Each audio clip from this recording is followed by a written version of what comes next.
Hello there, and welcome to the I Never Knew podcast, also known as Inc. This show dives into the life experiences of people who have been through it all and have come through the other side stronger, better, and triumphant. Each story is raw, authentic, and, at times, heartbreaking. One thing joins it all together: the fact that the stories can help the listener learn and grow. Hosted by life coach Maureen, she sits down each episode with a new guest who will empower the listener to set out on their self-discovery journey and start to heal. Now you'll be joined by Maureen and her special guest. Please enjoy the show.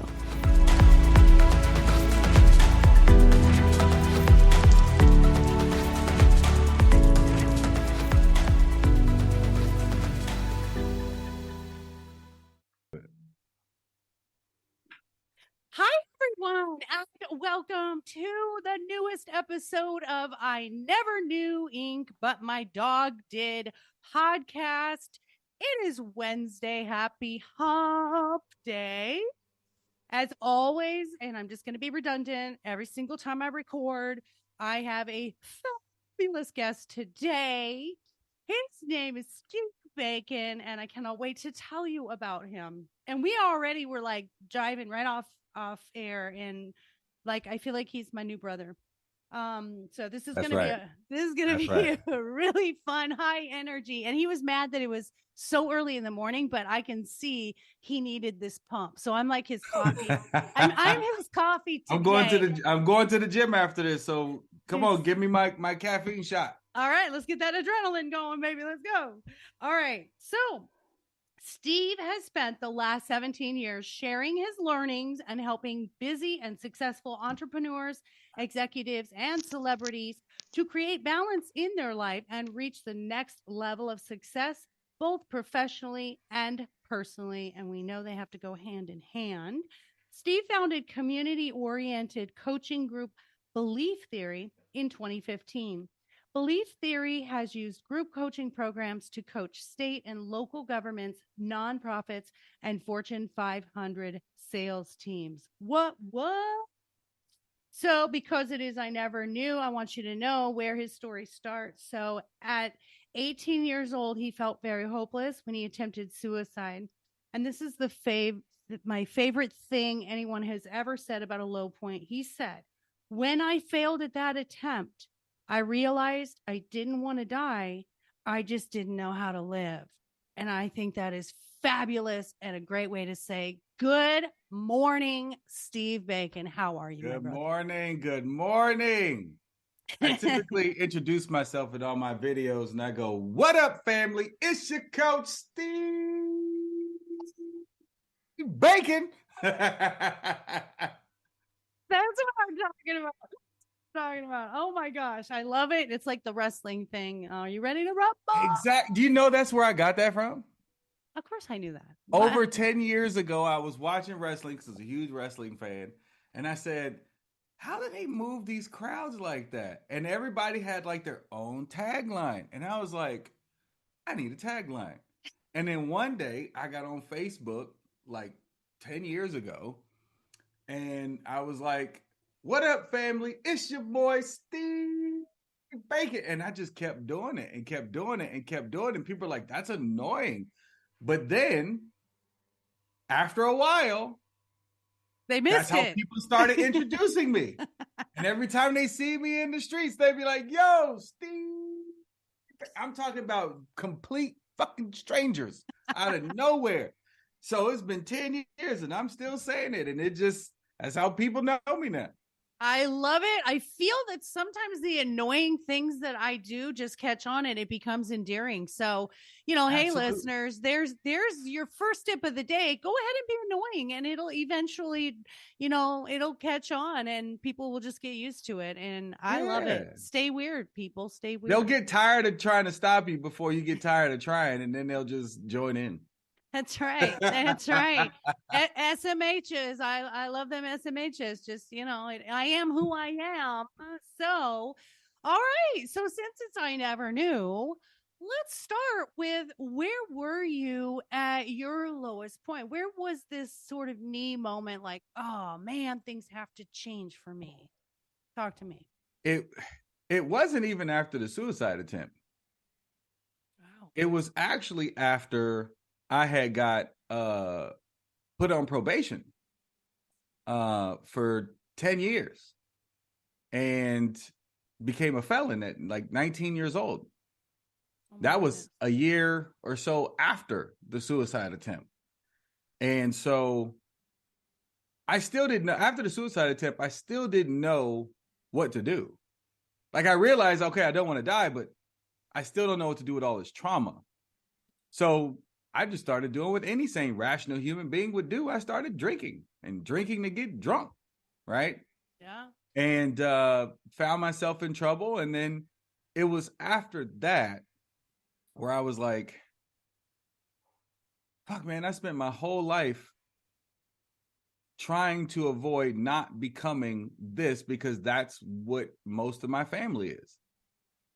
Right? In and out of jail, drugs, all this stuff. And I'm like, I literally was running away from this and ran dead into it. Yeah. Right? And I was like, but I am way too dainty to be doing construction, or I got too much pride to be in fast food. Like the type of opportunity that comes with being a felon, I was like, nah, that ain't for me. That's not. Mm-mm. And when the student is ready, the teacher will appear. And there was a guy named Hank who just came out of nowhere and introduced me to entrepreneurism. And he said, if you change how you see yourself, everything will change. And if you become an entrepreneur, you can write your own ticket. And you don't have to worry about a background check. You don't have to worry about anybody ever. You don't have to worry about it. And he said, but how successful you become as an entrepreneur is completely dependent on who you become as a man. And so he introduced me to personal development and even convinced my probation officer to let me go to conferences out of state. And he just started stuffing Jim Rome and Tony Robbins and Les Brown and Brian Tracy, just started stuffing that stuff down my throat. And no matter how, disrespectful I was, metaphorically, he just held my hand and never let go for like 2 years, like 1 or 2 years. I can't remember, it's so long ago. But point is, it was in that moment when I realized, okay, well, either I'm not going to grow and my future is very bleak, welfare, Section 8, that type of, or I could become an entrepreneur and write my own ticket. And I will do it until, listen to what I said, I will do it until. I'm not going to see how this will work out. I'm going to do it until it works out. And it's been 18 years. You became a willing prisoner.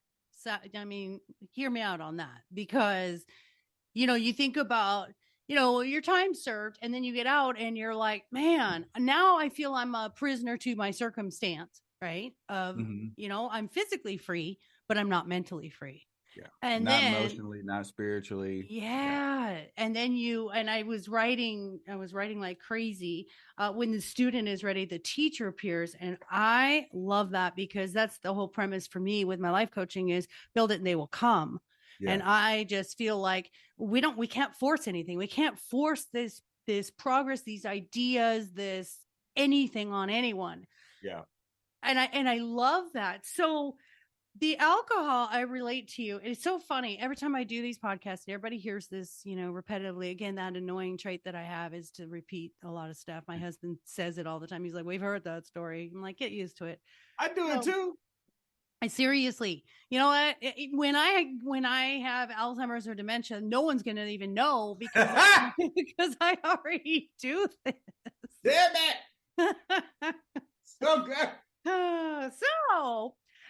To be repetitive, I always say when a guest comes in front of me, there is a reason you were drawn to my law of attraction, my energy, because we have a thread of something that connected us. When you said Hank appeared, funny story, every time we go to a Starbucks or somewhere where they have to call your name, my husband uses the name Hank. And his That's name is funny. Dennis, but he's like, That's they're not going funny. to say it right. They're not going to spell it right. I'm like, Dennis is not that far out, but he uses Hank. When you said Hank, I cracked up. Then you mentioned the alcoholism. So we had the same situation in my family. My grandfather was not able to handle his alcohol at all. And then I went and I married an alcoholic, and that's why there was domestic abuse, and I went through AA and the whole 9 yards. And I get it. It's not that I love that you said you run into the wall, but really it was like you did what you knew, right? Mhm. Subconsciously, like, that's what I know. That's the norm. Yeah. That's been my norm. I ran into this wall of norm, and the choice is where you said, I don't want this wall. I'm going to break through this wall. I'm going to walk around this wall, or I'm going to climb over it. So what did you start to do? What did you do when you finally were starting to embrace all these ideas of building the life that you want, being able to create it? What did you start? Well, it's funny too, because my first book I wrote is called Start Here. Right. And the book I wrote is literally for people who were just like me, who were at that turning point, but had no idea where to go next. Right. So I wrote a book for those people. Right. Here's where you go from here. You do this first, this second, this third. Right. And so for me, it was about learning about the human belief system. Because, you kept getting into these personal development books and they kept saying beliefs, but none of them really broke down what a belief was, right? Yeah. How does a belief work, right? They would give like some background, but like no mechanics. Yeah. And so I started to really try to understand the human belief system, because they're like, well, if that controls all human behavior, well, then that's what I need to learn first, right? Yeah. And then my second quest was, can I get rid of this trauma and not have any emotional connection to this stuff and tell the story like it happened to somebody else? Or do I have to learn to live with it, cope with it, learn the triggers and have a mechanism to deal with the trigger? Or can I just get rid of the whole trigger? Mm-hmm. So that became my magnificent obsession. And what I learned was the belief system and triggers went hand in hand. Yeah. So I started going deeper into that. And eventually I learned how to heal in hours what would take people years, if ever, in therapy, if you just get to the root. The challenge with it for most people is their commitment to being right. Mm-hmm. Or the identity, the trauma identity of being a victim. I found that if I didn't talk about my trauma, or if I didn't keep relating back to my trauma, then who am I? Because that was my identity. That's what Eckhart Tolle said. Eckhart Tolle, in his book, The Power of Now, he literally says, to the present moment, or to the ego, the present moment is the least important. Your ego is always identifying with the past and drudging it up, because without it, who are you? Yeah. And it also becomes a way to connect to people too. It's like, oh, you have a trauma story? Hey, I have a trauma story. Let's talk. The challenge with it, though, is the story that you tell yourself is false from the beginning. Let me tell you why. If you were to wake up today with full amnesia, how would you figure out who you are? Yeah. You'd say, well, Steve, I'd look at my wallet. Yeah, well, that'll tell you your name, but it's not going to tell you who you are. Or I'll look at pictures. It'll tell you where you've been and who you've been there with, but it's not going to tell you who you are. Well, then I'll have to rely on the people around me. Exactly. Now, the challenge with that is everyone is experiencing you different. We never experience the actual person. We only experience our thoughts about that person. So when people start to tell you who you are, you're only going to experience their thoughts about who they think you are. And so that is the very definition of self-image. Self-image is not what I think of me. It's not what you think of me. It's what I think you think of me. Yep. So it's just like how in a group of friends, how everybody has, that one friend that everyone has a different opinion about. Well, that means that none of you are experiencing that person for who they are. You're only experiencing your thoughts about that person. That's why you all have different opinions.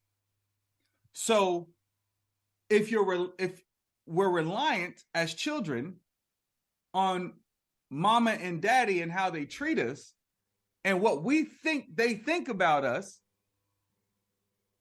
and how we perceive other people's treatment of us, then our identity is false from the beginning. That's the birth of the false self. I call it the thesis. Every child in the first few years, they have no idea they're even alive. Now, this is why some people are going to get upset and they're going to get triggered, but listen. This is why I believe the story of Adam and Eve is an allegory for self-awareness. Here's what I mean. A child just is being, just like Adam and Eve was. They had no idea they were even alive, just like a baby. They're just in pure relationship with the creator, straight from the manufacturer. And then one day, self-awareness kicks in. It's like waking up out of a coma with amnesia. You are suddenly aware of yourself. Just like Adam and Eve. And now shame, guilt, close the door, don't look at me. All of that is now in your, and then it becomes the innate question of who am I? What am I? It's like you've been dropped off on you have no idea where you are, who you are, what this is. You just stuff. So you have this innate question. When my wife wrote her thesis to get her master's degree, she had to pick a problem, pose a question, do a bunch of research, come up with a conclusion, and her thesis was the conclusion in all the research and cited sources. Well, every human being before the age 10 writes a thesis on themselves. And I just say to age 10 because that's what I found in all the people I've worked with, right? It's usually before 10. And it's based on what the news says. What you're black, this is what this means about you. You're white, this is what this means about you. You're a Catholic, this is what this means about you. Your daddy wasn't around, this is what this means about you. On top of that, as children, we only receive the action from our parents, never the intention.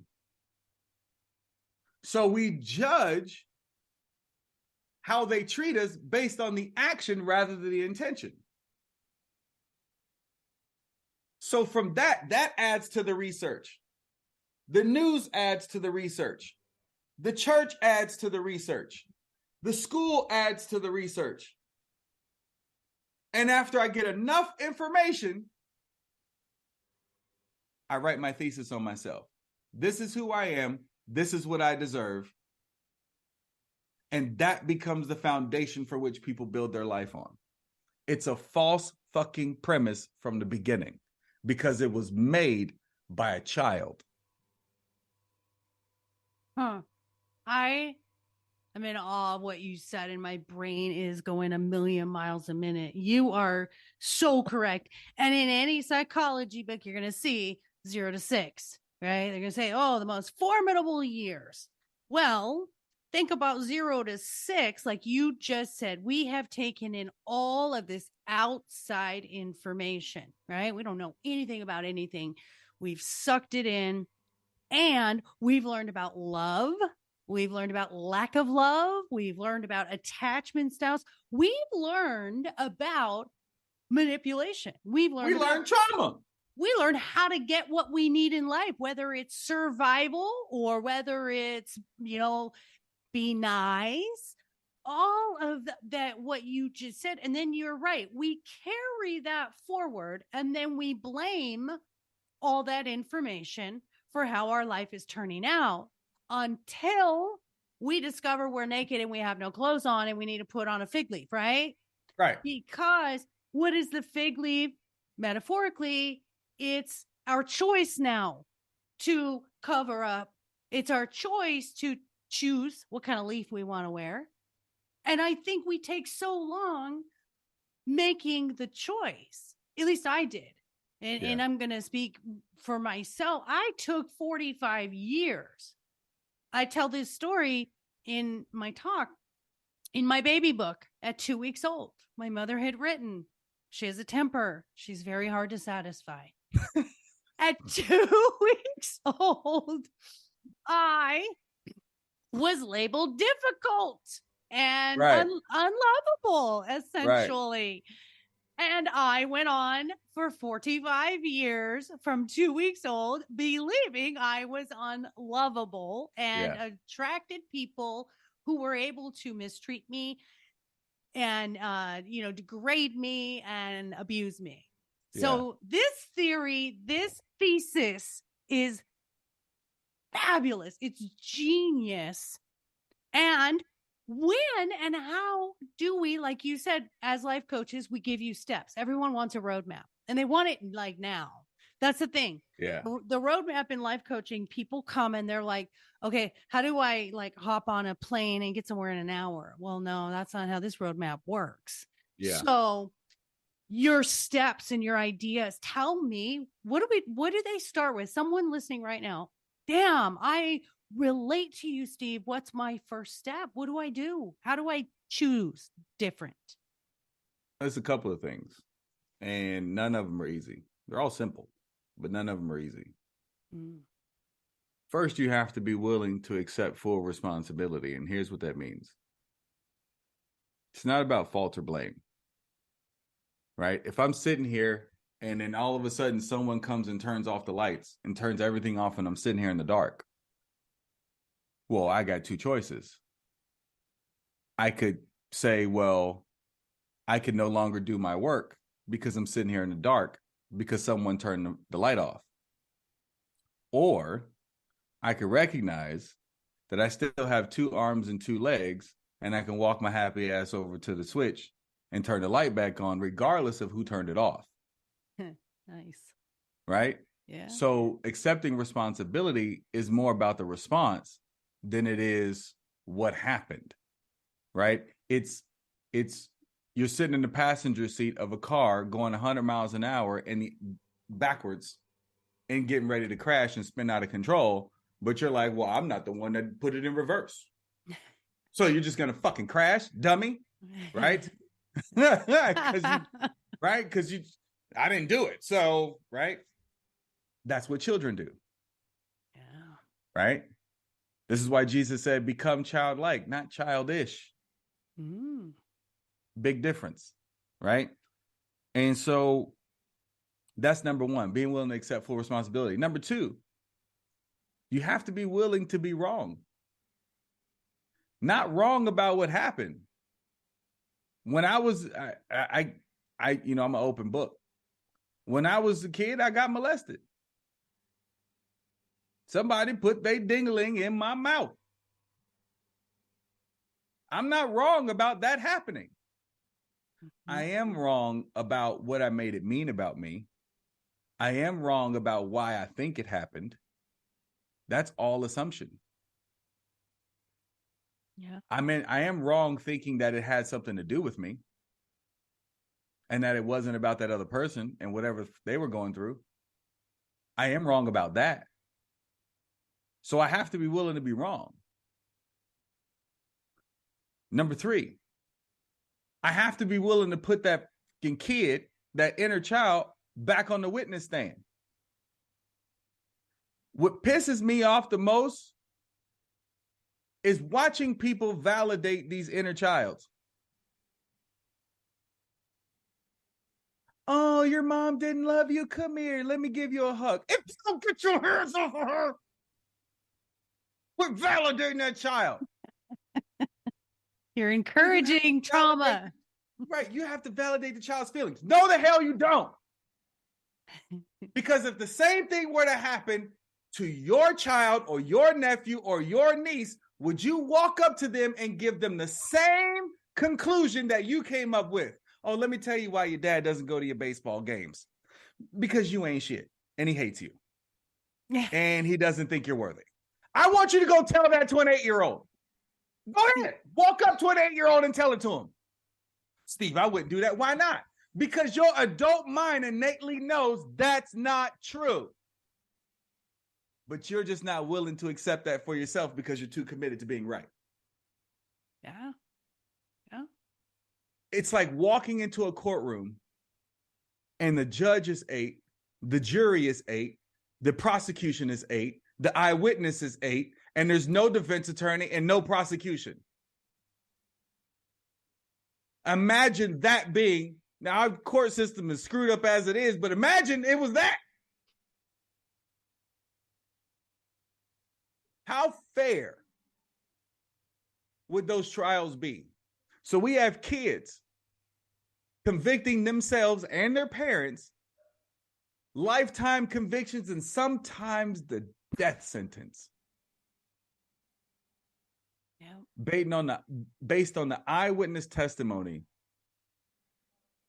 of a child who's too young to understand what's going on, who's too emotional to be rational, who takes everything personal, who's very black and white, who's very rigid, who believes everything is about them. That's the prosecutor. That's the judge. And here we are, 30, 40 years old, still upholding the conviction of a child? No. Put that child back on the stand and cross-examine the shit out of him. And overturn that conviction. I love that that perspective. I'm studying for my diploma right now in modern applied psychology. They talk about Plato, and what you're describing, that child is your emotional mind, and that's the instinctual thing we're born with. It's the first thing, like you said, we're self-centered, we're egotistical, we want what we want, we react, we're irrational. And then as you grow, you learn the rational mind. That's control. That's staying in the facts. That's don't be emotional. It's close up, protect yourself, guard yourself. So there's your rational mind. And the idea is to get from your emotional mind between the rational and the child mind, right? The emotional mind, the rational mind, to the wise mind, which is right in the middle. And the middle says, I don't need to react to everything. I don't need to be emotionally attached to trauma, emotionally attached to what people do to me and how they react to me. And then your rational mind is kind of cold and callous, and we don't want to stay in that side. That side is, I don't care. Nothing matters. Relationships don't matter. Connections don't matter. Here's the facts. That just the facts, ma'am, and I'm going to go forward. You get to the wise mind when you balance and blend the two together. That's when you're living your happiest life. It's like I tell my clients, life is in the gray. Yep. Peace is in the gray. Because everything is relative. Yeah. Stop approaching life from a space of conclusions and go back to being childlike and be curious. When I'm doing my breakthrough sessions with my clients and, we're on a 3-day private retreat, it's like their own private landmark, right? I'm just breaking them down and building them up for 3 straight days. 72 hours with Steve Bacon to change your whole life, I promise you. Mm-hmm. And because it's relentless. And a lot of times I'll take them outside and I'll point to a plant. And I'll go, what's that? And they'll go, it's a plant. No, it's not just a plant. What type of plant is it? Where does it grow typically? Is it natural to this area? What type of conditions does it require? Well, I don't know. Well, then stop acting like you know everything about life. This is why your life is so damn stale. Because you just categorize everything and wake up every day and go, same shit, different toilet bowl. No, It's not. No, it's not. Today is just as new for you as it is for that child. You ain't never experienced today before. You haven't encountered 90% of the people that you're going to encounter today before. But you just start lumping people together and making conclusions. And now life seems real stale. Because you're no longer curious. And you lose curiosity, you lose hope. If you're not curious, you have no hope. What do you have to look forward to? So now you're on the hamster wheel of same old, status quo. Life sucks. Poor me. I can't make anything different. Look at my situation. Look at what's happening. Look at the people in my life.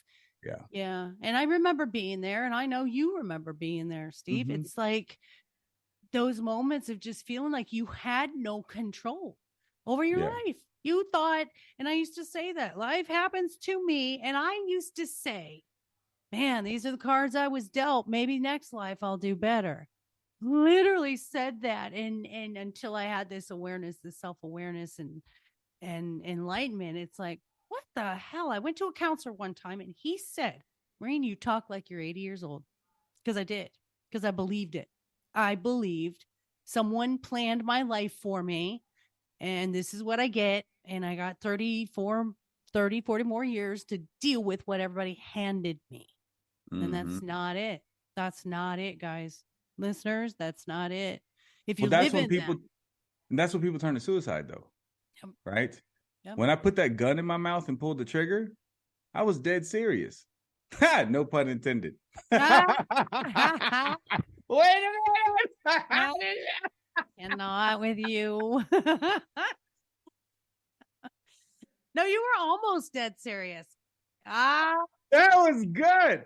Oh my God. It's the first time I ever said that, and that just tickled me to death. No pun intended. I love it. Okay, we're going to let enjoy himself for a moment. I do. I crack myself up. I really do. But that, in that moment, the only thing I saw going forward was more of what I've been getting for the last 18 years. Right? When someone gets to that point where they're ready to just end it all, it's kind of like when you play video games and when you're a kid and you were getting your butt whooped either by your cousin or the game and you just couldn't win. And you get so frustrated. Now, the definition or the motion of frustration is a signal to the brain that whatever you've been trying ain't working and you need to try something new. But also the subconscious mind's job is to look for the path of least resistance, the easiest path. So while you're sitting there in that frustration playing a video game, you're just like, turn the game off. Yeah. Right? Yeah. Because that's the best idea you have at the time to end the frustration. That's suicide. It's the same thing. When life gets to the point where you're just so frustrated and no matter what you try, things won't change and your brain goes, kill yourself. That'll end it. Yeah. And then you believe that shit. Yep. Yep. Because you think you've reached your max, but you never reach your max because your max keeps raising. Girl, there was a guy. It was a viral video going around on YouTube or Facebook of a dude that jumped off the Golden Gate Bridge and survived. I don't know if you saw that. Yep. Homeboy said, the minute I went over, it was instant regret. Yep. He says, I was all for it, standing up there, and the minute I left the platform, instant regret. Yeah. Yeah. Because you were acting out of pure frustration. No. No. You didn't see options. You were problem focused, not solution minded. And that's when your emotions decided for you rather than your rational, wise There's mind. an innocence to that. And this is the part that people don't understand. There's an innocence to that. And I'm not talking about the judicial innocence. There's an innocence to everything we do. Every decision you've ever made, every mistake, every person you hurt, there was an innocence to it because consciously you didn't know any better. And people say, well, yes, you should have because you learned it and not to hurt people. I'm not talking about in your logical mind. Right. And your emotional mind, you didn't know any different. There are people who stay in abusive relationships knowing that this is not okay. How many times did someone get killed from an abusive relationship, but you heard them say in previous times, they're going to kill me? Right? So they knew that they should leave logically, but emotionally, they didn't know where else they were going to get that love and connection. Even though he's whooping my ass, at least I'm important to him. Even though he's whooping my ass, at least I'm not alone. Even though he's whooping my ass, at least I'm certain that he ain't going to leave me.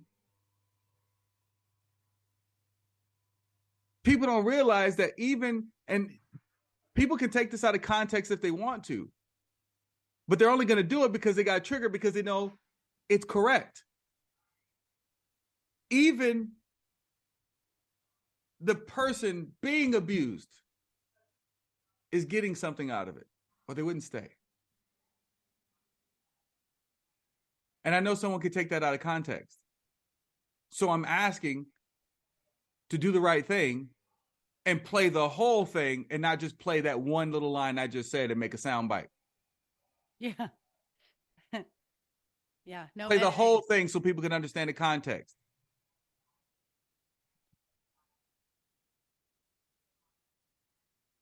There's an innocence to the levels of consciousness. This is not an excuse. Again, context. But whenever I encounter someone who's racist, I can still love them because I know there's an innocence to their racism. Let me preface this. Let me put this in the proper context. On a level of consciousness is what I mean. It's not about judicial right or wrong. It's on the level of consciousness. If I know at the highest level of consciousness, I am a spirit being with an intellect inside of a physical body. I am not my hand. I am not my mind. I am the God with a small g observing it all. And I also know that my racist brother or sister who is attacking me is also a spirit being with an intellect inside of a physical body. Yet, the level of consciousness that they are stuck at is the physical. To think that we are different somehow because I have more melanin and you don't. That to make the differences between us be about climate, evolutionary climate, to not have the intelligence to know that race was only invented 400 to 500 years ago. That before that, race wasn't even a thing. It was about where you were from. Did people notice? You never noticed Jesus didn't have a last name?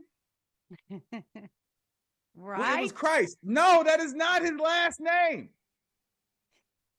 It wasn't Joseph Christ and Mary Christ. Christ is the word for Messiah, Savior. It was Jesus of Nazareth. Robin of Luxley. Right? Yeah. So yeah. The idea of race didn't even exist till 400 to 500 years ago. So to think that that's what separates us, it's like a strobe light, right? Like a strobe light. There's one light, but it's split into so many different ways just based on the frame put in front of it. It's one light, right? But then I take a frame and put it over the light, and it's got different cutouts so that I can make little individual lights out of this one light. And it's like the little red dot saying to the green dot, I'm better than you. Dummy, we come from the same light. What the are you talking about? Nice. The only reason why we look separated is for the entertainment. You know what? I think it comes to belonging. I think the evolution of needing the belonging is what segregated everyone. I feel better in this group because we get each other. I feel better in this group because our skin is the same color. I feel more attached and accepted because we believe this religion. We believe this racist mentality. That's where we need to stop doing all of this. And I'm happy we're now finally understanding about unity and a little more of the inclusivity. I think we're coming back to where we need to be. Like, let's see souls, not people anymore. Let's just look at each other and have empathy that we all came from the same damn place and went through the same damn things. It may look different, but it's the same thing. And let me be clear, I'm not excusing racism. Right. What I'm saying is those people are on the lowest level of consciousness. So when I see them, I see children. I don't care how old they are. I see a child.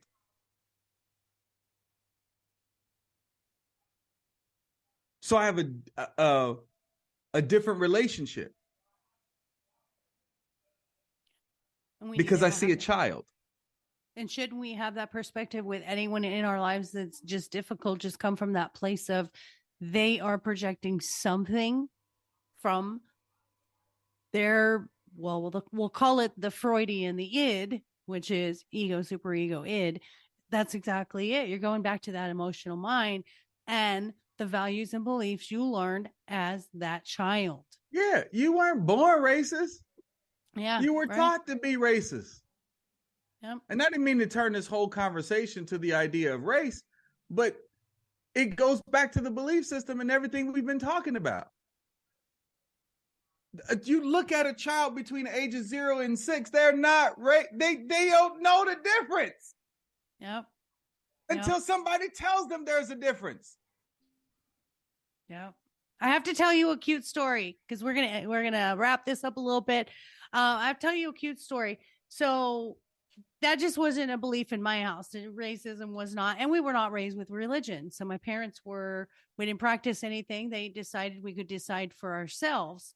And so it was kind of cool because raising my kids, I didn't carry any of that forward. And my daughter came home one day from school and she had a best friend and she said, I forget what his name was, but anyway, she said, yeah, that's my best friend. And I said, oh, great. I said, what's his name? Whatever. And she said, that's my best friend. He's a brown boy. And it was the cutest thing ever because she saw him as just tan. She didn't see it as he's different from me. He's just a brown boy. And I thought that was to me, I didn't see that as like, because she hadn't been raised racist or we didn't segregate, like you can't be friends with brown boys, you can't be friends with Hispanic, especially here in Arizona. We have a big pot of every race, and I went to a majority Hispanic high school. What's up, West Side?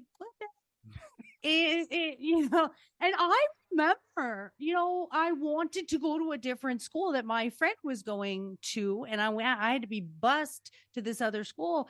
And my father's words to me were, I want you to stay there because I want you to learn how to get along with every single person and different types of people. because that's what life is going to be like, Maureen.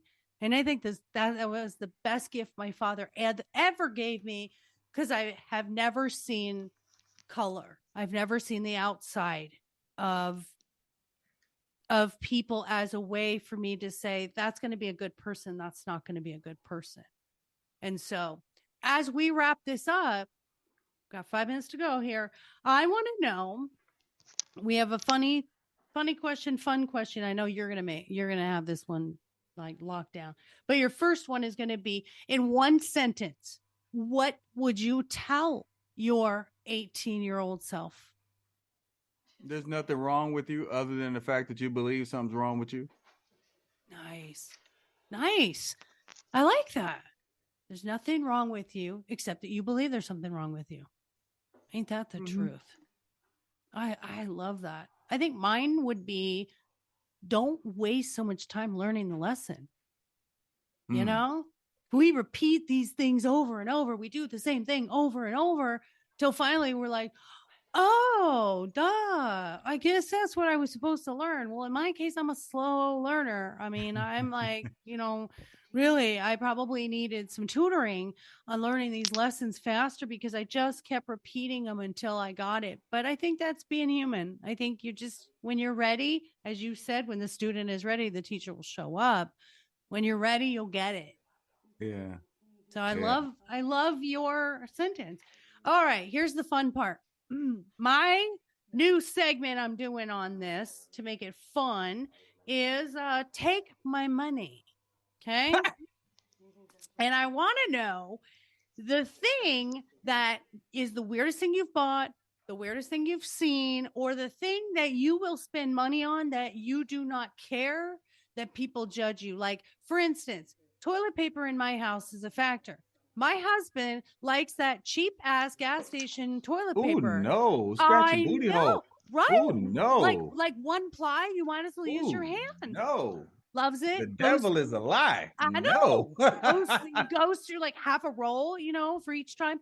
I am like, I want a pillow. Okay. You better bring me a pillow, and it better be like not 3-ply, like give me like 10-ply. So take my money. I found today online on Amazon for $14.99 a yodeling pickle toy. A what? A yodeling pickle toy. What is a yodeling pickle toy? It looks like a pickle, and he yodels. You push a button, he's like, yodeling. I know. Wow. Yeah. Pickle inventor is sitting there laughing at us right now and being like, yeah, I'm laughing all the way to the bank with my millions from my yodeling pickle. So that's hilarious. What is the weirdest thing you've seen, you buy, or anything? Just give me something fun here. I know you can bring it. I'm about to buy it because I just experienced it for the first time. And that's a bidet. What? We have a theme here. We got a theme going on. I've never experienced a bidet until we were doing a retreat a couple weeks ago. And this house, this Airbnb in Sedona had one. And I sat down and I turned it on. And it was like,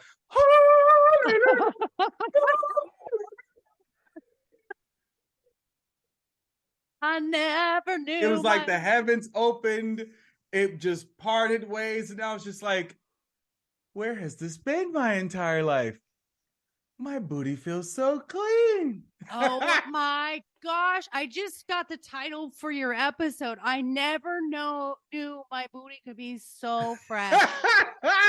Hey, speaking of which, you ever notice those Charmin commercials with the bears?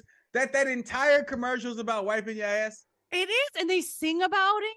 They sing about it. The whole commercial is about ass and shit. The whole commercial. The whole family's in on it. The whole family is in on it, waiting for each other to come outside and like, look at my booty. That is correct. It's so clean. I'm going to do that to my wife. I'm going to come out the bathroom and go, look at my booty.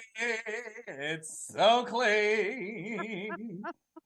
And then you have the one rebel child who has the toilet paper still on his ass. Exactly. Like, dude.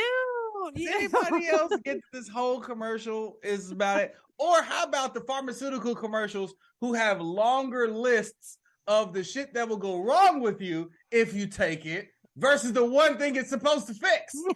That's And they put all the happy images as they're reading off the side effects.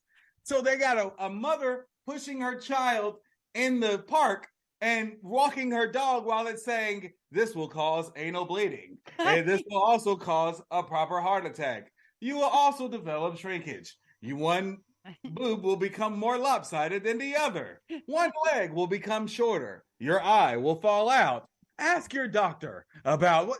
No. Like right now, you have a little I'll keep my headache. Thank you. rash on your skin. You take this and you got full-blown cancer, man. Right. Like, but you don't have the rash anymore. It's like that beginning scene in Major Payne. I don't know if you see that movie with Damon Wayans back in the day, but he was like in the war and the dude got his legs blown off and Damon Wayne walks up to him and goes, Bubba, he says, you want me to take your pain off your legs? He said, and he took his finger and he broke it. And he was like, my finger. He says, you're not thinking about your legs anymore, are you?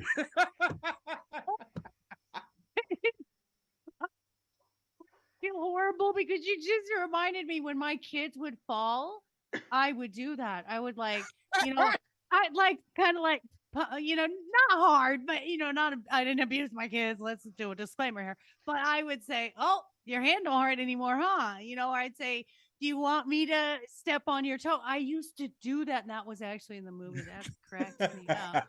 Because it works. Hey, you're not thinking about that anymore, are you? You know what? That's why I'm a life coach, because I teach distraction methods, and I've been doing it forever, apparently. So, that's funny. God, Steve. See, I can go all the way to the left with seriousness, and I can go all the way to the right and just be completely out of pocket. Same. I love it because life should be fun. We should lighten things up. It doesn't always have to be heavy, guys. Just know that it's all made up anyway. Hell yeah, laugh at yourself because everybody else will. Yeah, exactly. All right, my friend, I had such a blast. I hope you had a blast because I think you're freaking amazing. Let's give everyone your information, where to find your book, where to contact you for coaching, and everything is at CoachSteveBacon.com. Simple. Coach. Everything is there. CoachSteveBacon.com. See, you're like me. I'm like LifeCoachMarine.com. Everything is there. Books. Everything is there. All of it. Speaking, coaching. CoachSteveBacon.com. We're going to run out of .coms. All right, my love. Right. This is amazing. I am so happy. Everything happens for a reason. We had to get postponed because for some reason something happened last week. And so we had to meet today. I think our energy was just at a better level today. And everything is destined to happen. I really enjoyed this interview. One of my favorites. Yeah. Was it lit? It was lit. See? It was lit. I'm on a roll. It's a second. My sister from another mister. It was lit. Right. That's my second lit interview comment this week, and I'm so freaking happy. No, you're the bomb, buddy. And guys, go get his book. It's called Start Here: 7 Steps to Living Your Best Life. Self-explanatory. Only 7 steps. Keep it simple. And thank you, my man, for being on. And I'm so excited for everyone to meet you. Stay in touch. I think we're gonna have to meet up somehow because we're both here in the Valley. Before you move to Austin, let's do it. Valley of the Sun, baby. Woo, woo. I love it. All righty.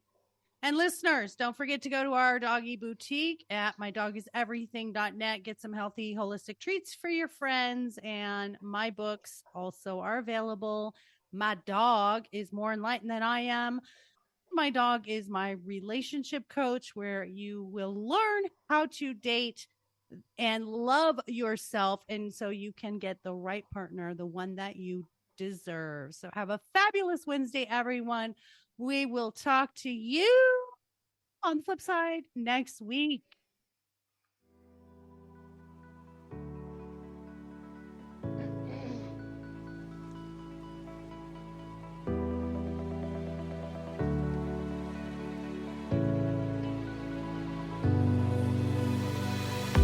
Thank you for tuning in to the I Never Knew podcast. If you found today's episode inspiring and educational, please be sure to follow, subscribe, and spread the word. The more people that join the Inc. community, the more it can develop and influence others as we work together for a healthier and brighter future. Until next time.